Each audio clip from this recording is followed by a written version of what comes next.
Hello everyone and welcome back to my Bold and Beautiful 29 YouTube channel. I hope you guys are having a wonderful day. Before we start, please hit the subscribe button and give this video a thumbs up. Brook having enough of Hope and her selfish, poor me ways. Hope continues to look at Carter for consolation that he'll make everything okay. She at least wants him to leave Forrester Creations behind after what Steffi just did to her line. Still, Carter may want to stay pious to his BFF Ridge, who he seems to love further than he loves Hope. Hope throws another temper hissy. And this time, indeed her mama can't deal with it. Brook has always coddled Hope in the history, but she can't do it presently. She begs Hope to take some responsibility for her own conduct. She helped produce this mess by kissing Finn and encouraging Carter to do commodity awful. Yes, it was his idea, but Hope is the one who made sure he carried it out. While Hope laments what happened with Carter, Daphne still wants Carter for herself. That means he can no way know why she really arrived in Los Angeles. Steffi, who actually has a friend for a change, is surprised by Daphne's pleas. Steffi realizes that her plan worked a little too well and now Daphne has fallen for Carter when he might still be hung up on Hope. Oh, what a involved web.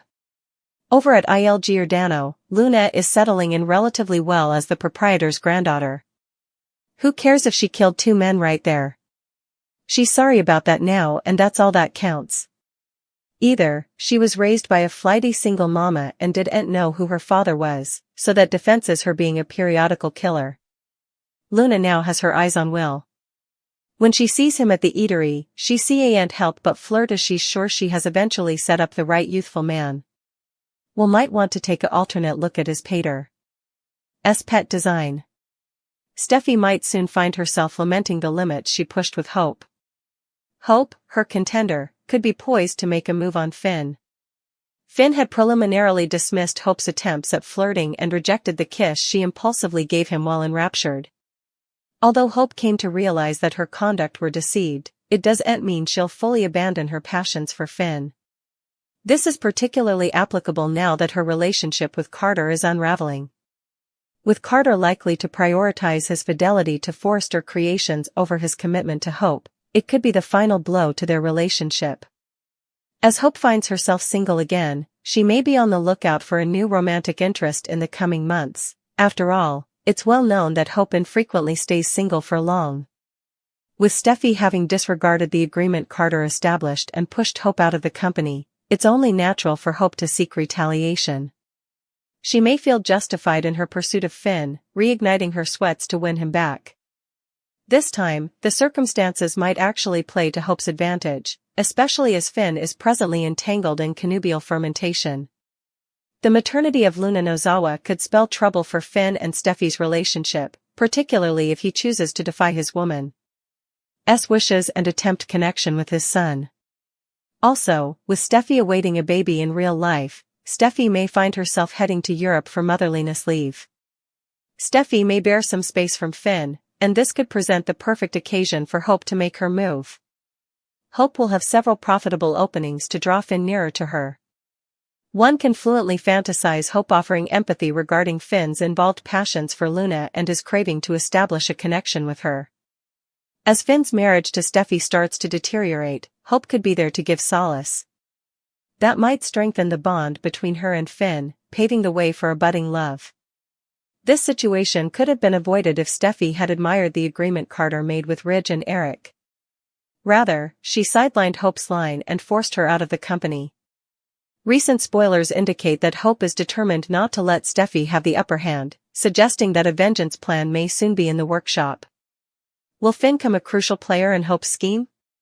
Could Hope succeed in drawing Finn closer to her still, Hope's revengeful tendencies might pose a significant challenge. However, Steffi may come to lament her conduct against Hope, if she starts making portentous prognostications about the future. Brook is attacking her son Hope over everything that has happened at Forrester Creations just because she wants to get back under Ridge, if you know what we mean. Keep reading below for everything you need to know. It seems like Brook wouldn't have been so disappointed in Hope and Carter's preemption if effects between her and Ridge were still solid. A lot of people believe that Brook is acting out of character by condemning her son so much for creating the work terrain that she apparently did. Yet, Brook hasn't said anything about Steffi attacking Hope the way that she has and Ridge indeed calling her the B word. It goes without saying that the internet clearly did have a lot to say about the matter. Some indeed reflected with, a lot of it surely seems to be for Ridge. She presumably blames Hope for breaking up her and Ridge, so she feels a responsibility to prove she doesn't support what Hope did so that Ridge will come back to her. Brook did go to Ridge with the preemption before her and Ridge ever broke up. It didn't feel like she anticipated Ridge to give the claim of Brook remonstrating Hope out of the cabin or differently he'll leave. Brook has always been lift or die for Hope, so it does feel a bit out of character for her to not be supporting Hope. Brook has been a part of FC for decades and knows that it belongs to the Forresters, so she may have grown a bit as she got aged and realizes that she can't always coddle her son. Still, a lot of her fight surely seems to be about getting Ridge back. And also there was this comment as well, she's showing a hell of a lot of fidelity to a man who contended into Taylor's arms at the least provocation. We'll see her endlessly groveling to supplicate him to come back to her since this is each over. Luna approached Sheila seeking her alliance after Poppy refused to help her have an alternate chance. Hope started to smell that commodity was out at Forrester Creations when Carter acted strangely. Steffi couldn't shake her dubieties about Carter's true intentions. Eric and Ridge faced a game-changing disclosure that shifted the course of the company they erected. Hope and Steffi stood their ground, each holding establishment to their opposing views on the shocking turn of events. Carter ripped up the papers, and the Forresters were back in at the family company, which put Hope out on her observance again.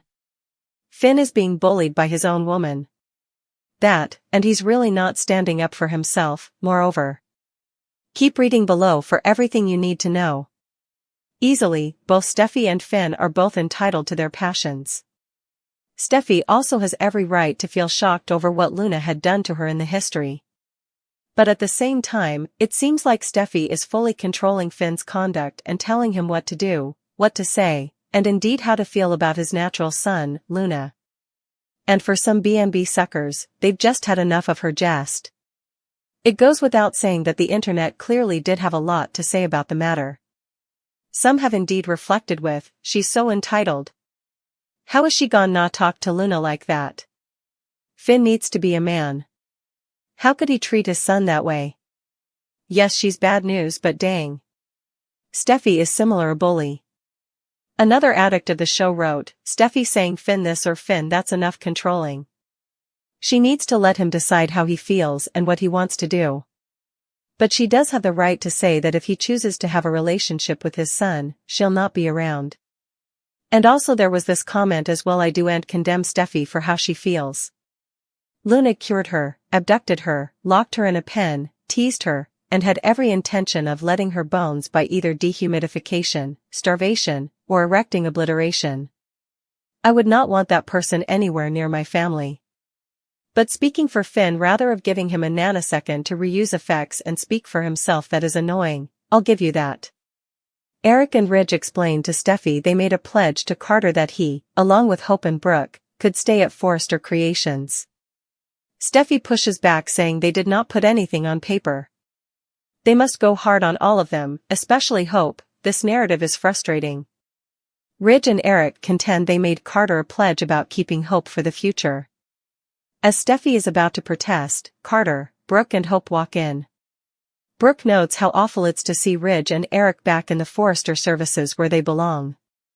Carter concurs while Hope stays silent. Steffi says the preemption should have no way happened. She declares Carter, Brook and Hope shamefaced of disloyalty.